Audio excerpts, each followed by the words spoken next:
كنتم خير أمة أخرجت للناس تأمرون بالمعروف وتنهون عن المنكر. وقال تبارك وتعالى في مقام آخر يا أيها الرسول بلغ ما أنزل إليك من ربك. برادران اسلام، سب سے پہلے ہم رب کریم کا شکر ادا کرتے ہیں کہ رب ذوالجلال نے ہم سب کو ایمان اور اسلام جیسی عظیم نعمت سے مالا مال فرمایا۔ دنیا میں انسان کو جتنی بھی نعمتیں ملتی ہیں، ان نعمتوں میں سب سے عظیم اور سب سے بڑی اگر کوئی نعمت ہے تو وہ نعمت ایمان ہے۔ حضرت علی رضی اللہ تعالیٰ عنہ فرماتے ہیں کہ اللہ رب العزت ایمان انہی لوگوں کو عطا فرماتے ہیں جن سے اللہ محبت کرتے ہیں، اور جن لوگوں سے اللہ کو محبت نہیں ہوتی اللہ انہیں ایمان سے محروم رکھتا ہے۔ مال اللہ اسے بھی دیتا ہے جس سے خوش ہوتا ہے، جس سے محبت کرتا ہے اور جس سے ناراض ہوتا ہے، اور دیگر تمام نعمتوں کا یہی حال ہے۔ صرف ایمان ایک ایسی نعمت ہے جو اللہ اپنے محبوب بندوں کو عطا فرماتے ہیں۔ تو اللہ رب العزت نے مجھے اور آپ کو، ہم سب کو ایمان عطا فرمایا۔ اس کا مطلب یہ ہے کہ اللہ رب العزت ہم سے محبت کرتے ہیں۔ ہم اس پر اللہ کا جتنا بھی شکر ادا کرے کم ہے۔ آپ جیسا کہ جانتے ہیں جس دور سے ہم گزر رہے ہیں یہ فتنوں اور آزمائش کا دور ہے۔ ہر طرف سے فتنے یہ انسان کو ہلاکت کی طرف لے جا رہے ہیں۔ ایسے دور میں اپنے ایمان کو اور اپنے اسلام کو بچانا یہ مومن کی سب سے بڑی ذمہ داری ہے۔ قرآن کریم اسی لیے کہتا ہے یا ایھا الذین آمنوا آمنوا، اے ایمان والو ایمان لے آؤ۔ سوال پیدا ہوتا ہے ایمان والے ایمان کیوں لے آئے؟ جب پہلے سے ایمان ہے تو ہمارے مفسرین فرماتے ہیں یعنی ایمان پر ثابت قدم ہو جاؤ۔ اسی لیے قرآن کریم کی سورہ مبارکہ سورہ فاتحہ ہم ہر نماز کی ہر رکعت میں پڑھتے ہیں، جس میں اللہ ہر مرتبہ ہمیں کہتے ہیں اہدنا الصراط المستقیم، کہ تو ہمیں سیدھا راستہ بدلا، سیدھے راستے کی ہدایت عطا فرما۔ جبکہ ہم تو پہلے سے سیدھے راستے پر ہیں، مگر چونکہ اس دنیا میں سیدھے راستے پر جم جانا یہ آسان کام نہیں ہوتا ہے۔ انسان کو سیدھے راستے سے ہٹانے کے لیے طرح طرح کی سازشیں ہوتی ہیں، طرح طرح کے فتنے اور طرح طرح کے حالات اس کو گھیرے ہوئے ہوتے ہیں۔ اس کے لیے ہدایت پر جم جانا سب سے مشکل ترین امر ہوتا ہے۔ اسی لیے اسے ہر رکعت میں اس دعا کا حکم دیا گیا کہ وہ اللہ سے مانگے اہدنا الصراط المستقیم، کہ اے اللہ تو ہمیں سیدھے راستے کی ہدایت عطا فرما۔ صراط الذین انعمت علیہم، ان لوگوں کا راستہ جن پر تو نے انعام کیا، جس کو قرآن کریم نے دوسری جگہ پر بیان کیا من النبیین والصدیقین والشہداء والصالحین وحسن اولئک رفیقا، کہ انبیاء کا راستہ، صدیقین کا راستہ، شہداء کا راستہ اور صالحین کا راستہ، کہا اسی راستے کو صراط مستقیم کہا جاتا ہے۔ اس دنیا میں صراط مستقیم پر انسان کو گامزن کرنے کے لیے بہت ساری تحریکیں وجود میں آئی۔ نبی کریم صلی اللہ علیہ وسلم کے دور مسعود سے لے کر آج تک ہزاروں انسان جس زمانے میں جس طرح کی ضرورتیں پیش آئی وہ ایمان کو بچانے کی تحریکیں لے کر کھڑے ہوئے۔ جب انگریز اس ملک میں آئے تو انگریزوں نے یہ پلان بنایا کہ اس ملک سے مسلمانوں کے دلوں سے ایمان اور اسلام کو ختم کر دیا جاوے، اور مسلمانوں کا رشتہ ان کے خالق اور مالک سے توڑ دیا جاوے، انہیں دین سے دور کر دیا جاوے۔ تو اس موقع پر ایک جماعت کھڑی ہوئی علماء کی، اور اس جماعت نے مدارس کا جال بچھایا اور اس طرح سے مدارس کے ذریعے سے اسلام کو زندہ رکھا۔ مگر جب دیکھا کہ صرف مدارس اور مکاتب سے دین کا بچانا آسان نہیں رہا، اس لیے کہ لوگوں میں دین کا علم سیکھنا یہ اس کی طلب باقی نہیں رہی، تو پھر اللہ رب العزت نے مولانا الیاس صاحب رحمت اللہ علیہ کو کھڑا کیا۔ آپ نے 1926 میں دعوت و تبلیغ کے اس کام کو شروع کیا۔ آپ چونکہ ایک ایسے خاندان سے تعلق رکھتے تھے جو علم و تقوی اور زہد و پرہیزگاری کا مجسم تھا، اسی لیے فرماتے ہیں کہ آپ جب چھوٹے تھے تو آپ کھیلتے رہتے تھے، تو آپ کی دادی ایک مرتبہ آپ کو بلاتی ہے اور آپ کا سر سونگتی ہے اور اس کے بعد کہتی ہے کہ الیاس مجھے تیرے سر سے صحابیت کی خوشبو آ رہی ہے. کیا فرماتی ہے؟ الیاس مجھے تیرے سر سے صحابیت کی خوشبو آ رہی ہے. کیا مطلب؟ وہ یہ کہہ رہی تھی کہ ایسا کام اللہ آپ سے لینے والا ہے جیسا کام حضرات صحابہ کرام رضوان اللہ تعالی عنہم اجمعین سے لیا گیا. ایسے بچے کب وجود میں آتے ہیں؟ حضرت قاری طیب صاحب فرماتے ہیں کہ حضرت مولانا الیاس صاحب کی والدہ یہ نماز کا اتنا اہتمام فرمانے والی تھی کہ جب اذان ہو جاتی تھی اگر وہ روٹی پکاتی تو روٹی اگر اس نے توے پر رکھا ہوتا انہوں نے تو اذان ہونے کے بعد ویسے ہی چھوڑ کر وہ نماز کے لیے چلی جاتی تھی. وہ نماز پڑھ کر سنت پڑھ کر اپنے تمام اذکار سے فارغ ہو کر آتی تھی اور وہ روٹی ویسی کے ویسی توے پر موجود رہتی تھی، وہ جلتی نہیں تھی. تو اس طرح سے ان کی عورتوں میں دین تھا. اسی دین نے ایسے لوگوں کو کھڑا کیا جنہوں نے ایسا کام وجود میں لایا جو پوری دنیا میں ایمان اور اسلام کی حفاظت کا ضامن بن گیا. حضرت مولانا الیاس صاحب رحمۃ اللہ علیہ کے ملفوظات میں کل پڑھ رہا تھا، حضرت کے ملفوظات میں لکھا، کسی نے پوچھا کہ حضرت اس تحریک کا مقصد کیا ہے، اس تحریک کو کیوں شروع کیا آپ نے؟ تو آپ نے بڑا پیارا جواب دیا.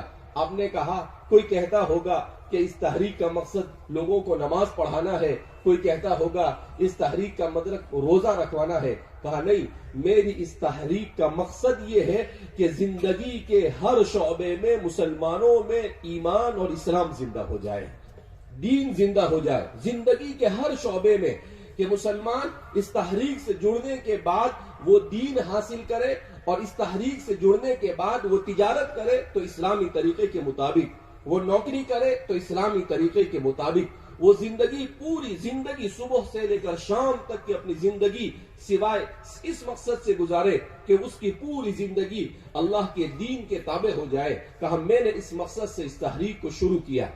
تو اس لیے ہم سب جمع ہوئے ہیں اور الحمدللہ اللہ رب العزت کی توفیق اور اس کے فضل سے جمع ہوئے ہیں. اس میں میرا اور آپ کا کوئی کمال نہیں ہے، اس لیے کہ ہمارے دل اللہ کی دو انگلیوں کے درمیان ہے. یقلبها کیف یشاء، اللہ جیسے چاہتا ہے اسے پھیرتا ہے. اللہ رب العزت نے ہمارے دلوں کو متوجہ کیا کہ جاؤ احمد نگر میں ہونے والے اس اجتماع میں شریک ہو جاؤ اور اپنے ایمان کی بیٹری جو لو ہو چکی ہے اس کے چارجنگ کو اسے پھول کر لو، تاکہ تم ایک نئے تازگی کے ساتھ اور نئے ایمان کے ساتھ، نئے جوش اور جذبے کے ساتھ دوبارہ اپنے دیہاتوں کی طرف لوٹو اور اس طرح سے ایمان کی محنت میں اپنے آپ کو لگاؤ. ملک کے چپے چپے میں، دنیا کے چپے چپے میں پہنچ کر اللہ کے دین کا پیغام پہنچاؤ. تو میرے بھائیو، دوستوں، بزرگوں، ضرورت اس بات کی ہے کہ ہم ایمان اور اسلام کی اس تحریک کو سمجھیں. حضرت نے اس تحریک کو 1926 میں شروع کیا اور 1944 میں حضرت مولانا الیاس صاحب رحمۃ اللہ علیہ اس دنیا سے رحلت فرما گئے. گویا کہ آپ نے اس تحریک کے پیچھے تقریباً 18 سال محنت کی اور اس کا آغاز بھی بڑے پیارے انداز میں کیا. فرماتے ہیں کہ جب آپ دہلی آئے اور آپ نے اہل میوات میں دیکھا کہ دین کمزور ہے، اہل میوات خود کہتے ہیں کہ اگر حضرت مولانا الیاس صاحب کی یہ تحریک کھڑی نہ ہوتی تو شاید میوات کا پورا علاقہ یہ ارتداد کا شکار ہو جاتا. مگر اس تحریک کی برکت سے وہ ایمان پر باقی ہی نہیں رہے، بلکہ ان میں ایسے بڑے بڑے علماء وجود میں آئے جنہوں نے صرف میوات میں نہیں بلکہ پورے ملک میں اپنا اثر و رسوخ دکھایا. تو حضرت مولانا الیاس صاحب رحمۃ اللہ علیہ کی اس تحریک کو جب آپ نے شروع کیا تو فرماتے ہیں کہ سب سے پہلے جب آپ اس مسجد میں آئے تو وہاں پر ایک مکتب چلتا تھا. آپ نے اس مکتب کو مضبوط کیا اور اس مکتب کو مدرسے میں تبدیل کیا اور مدرسے میں تبدیل کرنے کے بعد پھر وہیں سے اپنے کام کو شروع کیا. اسی لیے ہمیں اس بات کو سمجھنا چاہیے کہ دین کا ہر شعبہ یہ دین کی ضرورت ہے. اسی لیے ہمارے والد صاحب ہمیشہ کہتے رہتے ہیں کہ جھگڑا ہوتا ہے ہی اور بھی کا. ہم میں سے ہر ایک مدرسے والا، تبلیغ والا، خانقاہ والا، دین کا جو بھی کام کرنے والا ہے، وہ ہر ایک اگر یہ سمجھے کہ یہ بھی دین کا کام ہے تو کوئی جھگڑا نہیں، مگر یہ سمجھے کہ یہ ہی دین کا کام ہے تو جھگڑا ہے. تو ہی اور بھی کا جھگڑا ہے. ہم میں سے ہر ایک یہ سمجھے کہ یہ ساری دین کی ضرورتیں ہیں, اس کے بغیر کام نہیں چلے گا. حضرت قاری طیب صاحب رحمۃ اللہ علیہ سے کسی نے پوچھا کہ حضرت یہ دعوت و تبلیغ کیا چیز ہے؟ تو حضرت نے فرمایا کہ دعوت و تبلیغ نام ہے دین کی تمام محنتوں کو جمع کرنے کا, جس میں دین کی تمام محنتوں کو جمع کر دیا گیا. کہا اس میں تعلیم بھی ہوتی ہے, گویا کہ علم دین بھی یہاں پر جمع کیا گیا, اس میں ذکر بھی ہوتا ہے, گویا تزکیے کو بھی یہاں پر جمع کیا گیا, اس میں لوگوں کو بٹھا کر ایک دوسرے کو نصیحت کرتے ہیں, امر بالمعروف اور نہی عن المنکر کرتے ہیں, تو دعوت بھی جمع ہو گئی اور اچھے لوگوں کی صحبت میں لوگ رہتے ہیں. اس طرح سے دین کی تمام شعبوں کو جمع کرنے کا نام دعوت و تبلیغ ہے. اسی لیے کہتے ہیں حضرت تھانوی رحمۃ اللہ علیہ فرمایا کرتے تھے کہ دین کس کا نام ہے؟ اپنے عقیدے کو درست کرنے کا, اپنے نفس کا تزکیہ کرنے کا, اپنے اندر علم دین سے اپنے آپ کو آراستہ کرنے کا, اپنے اخلاق کو اسلام کی تعلیمات کے مطابق کرنے کا, اور اپنی معاشرت کو دین کے تابع کرنے کا. کہا جب یہ پانچوں چیز آ جائے کہ آپ کو پورا عقیدہ معلوم ہو, آپ کا پورا احکام کا علم ہو, آپ پورے طور پر اسلامی اخلاق سے آراستہ ہو, تو اس کا مطلب یہ ہے کہ آپ نے پورے دین کے اوپر عمل کیا. اس لیے کہ مجھے اور آپ کو جو دین ملا ہے وہ کامل و مکمل دین ہے. وہ دین صرف مسجد میں نماز کے لیے نہیں ہے, وہ دین صرف ایک حد تک کام کرنے کے لیے نہیں, بلکہ صبح اٹھنے سے لے کر شام کو سونے تک, دنیا میں آپ کے آنے سے لے کر موت تک کے زندگی کے ہر قدم پر اس دین کی تابعداری کرنا اور اپنے آپ کو اللہ کی رضامندی تک پہنچانا, یہ ہے اس دین کا مقصد.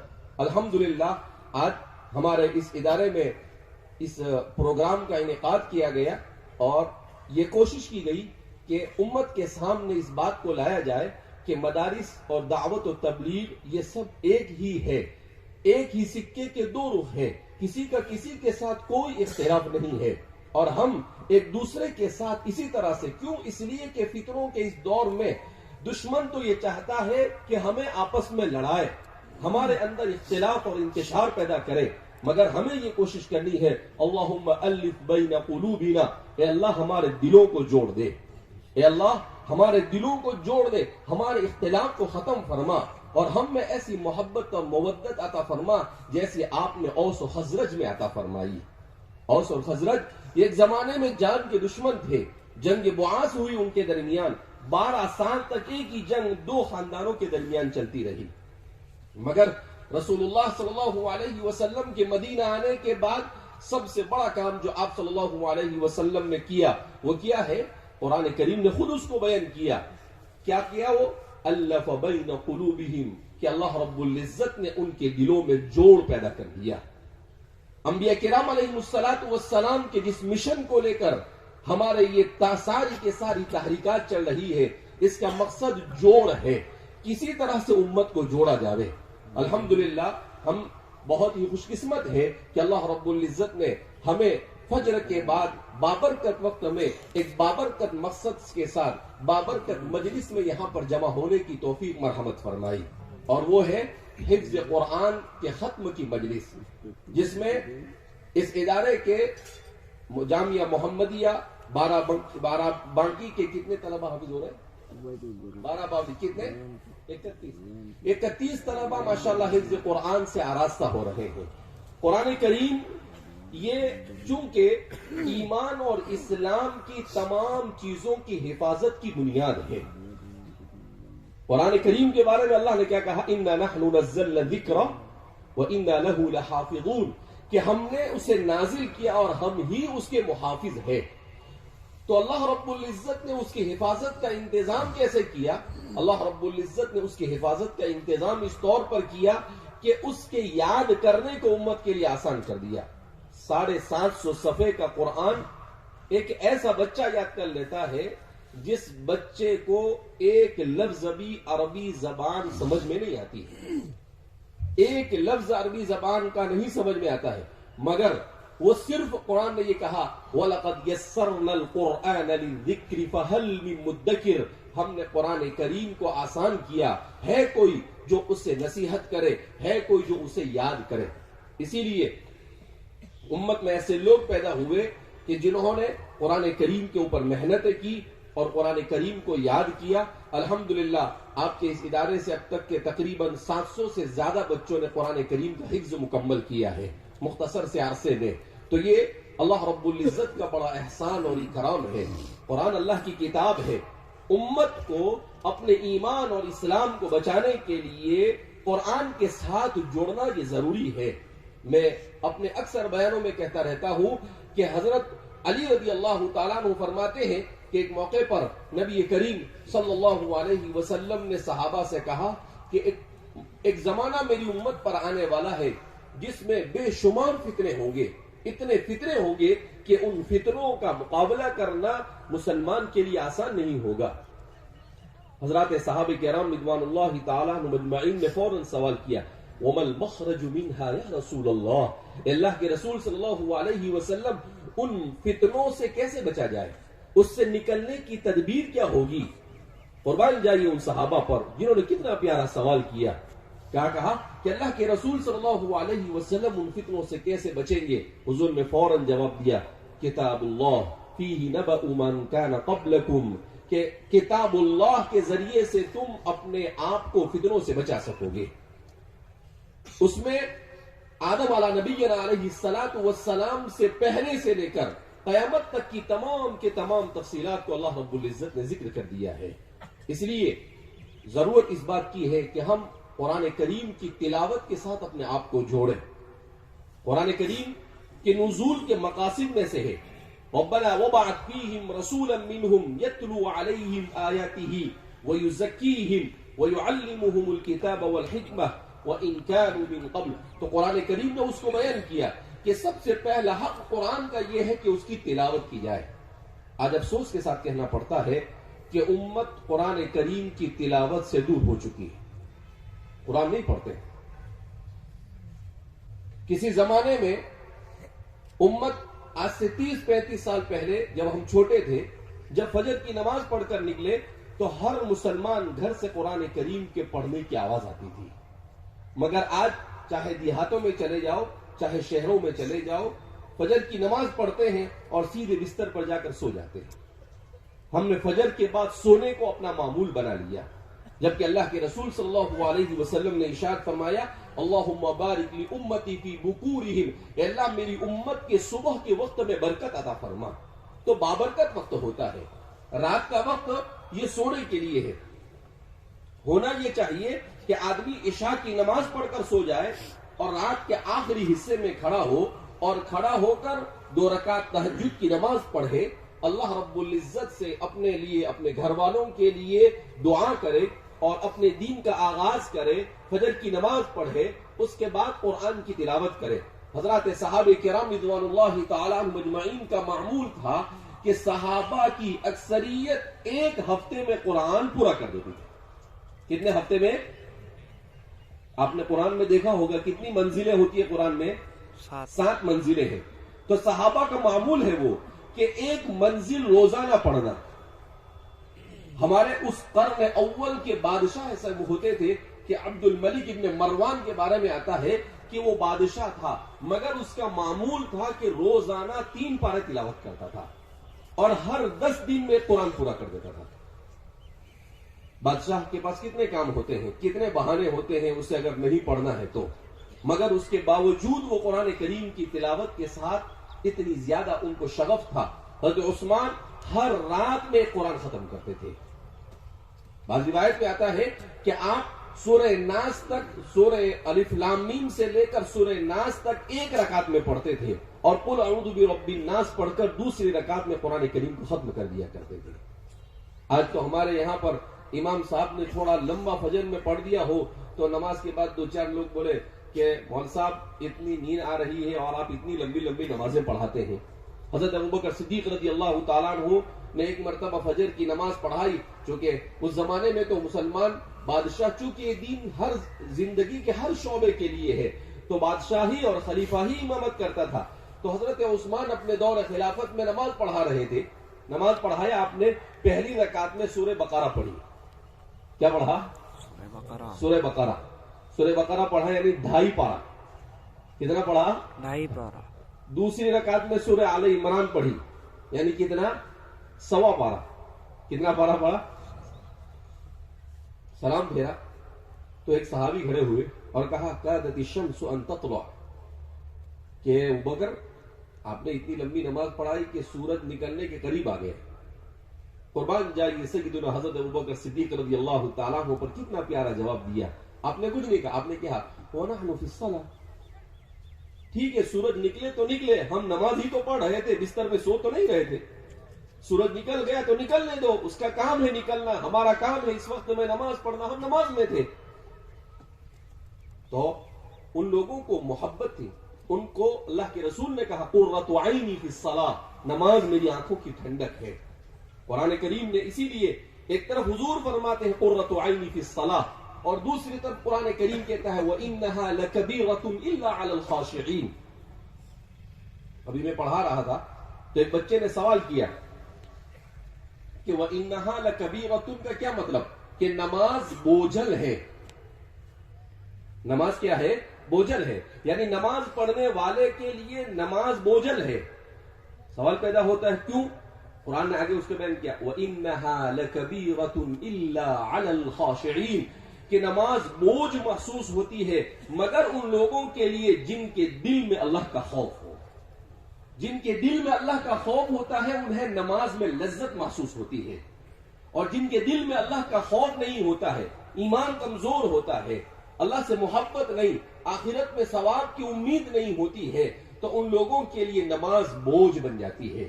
تو ہمیں سوچنا چاہیے کہ اگر نماز ہمارے لیے بوجھ ہے اس کا مطلب یہ ہے کہ ہمارا ایمان کمزور ہے، اور اگر ہمیں نماز پڑھنے میں مزہ آ رہا ہے اس کا مطلب یہ ہے کہ ایمان مضبوط ہو رہا ہے. تو خوش ہونا چاہیے، اور بوجھ محسوس ہو تو اپنے ایمان پر اور اپنے دین پر مزید محنت کرنے کی ضرورت ہے. اس لیے میرے بھائیوں، دوستوں اور بزرگوں، اللہ رب العزت نے ہم سب کو ایک اچھی مناسبت سے یہاں پر جمع کیا ہے کہ ہم قرآن کی مناسبت سے جمع ہوئے، ہم دعوت و تبلیغ کی مناسبت سے یہاں پر جمع ہوئے ہیں. تو اب ہم ایک پیغام یہاں سے لے کر جائے کہ ہم میں سے ہر ایک اپنے گھر میں قرآن کریم کی تلاوت کا معمول بنائے. قرآن پڑھیں گے بھائی انشاءاللہ؟ کون کون قرآن پڑھے گا روزانہ ایک پارہ؟ ماشاءاللہ، روزانہ کم از کم ایک پارہ آپ میں سے ہر ایک کو پڑھنا ہے، اور اپنے گھر کے ہر فرد کو مکلف کرنا ہے کہ کم از کم ایک پارہ پڑھنا ہے. اس لیے کہ علماء نے لکھا ہے کہ کم از کم 40 دن میں ایک قرآن کا پورا کرنا ضروری ہے. اگر 40 دن میں قرآن مسلمان پورا نہیں کرتا ہے تو وہ گنہگار ہوتا ہے. تو میرے بھائی دوستوں بزرگوں،